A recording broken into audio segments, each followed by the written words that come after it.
Hello mga guys, kumusta? Naisipan ko palang magluto ng gelatin. So mo ni duha lang ka box akong lutoon guys, no. Tapos haluan natin ng cream, condensed milk at saka evap milk. Sobrang yummy. So let's start. Sa bowl ibuhos natin ang 2 pakete na jelly powder. Tapos buhusan natin siya ng 500 ml na tubig. Mainit to siya, boiling water. Ayan. Tapos paghaluin lang natin siya ng maigi. Mix, mix, mix. Ganun. Ayan.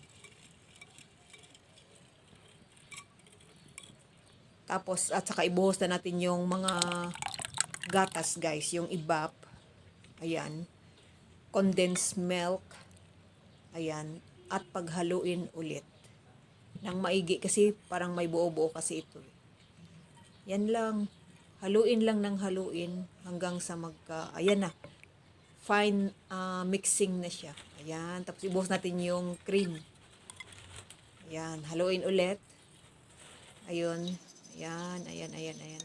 Tapos guys, nung mahalo na siya, ilagay na natin siya sa Pyrex na flat.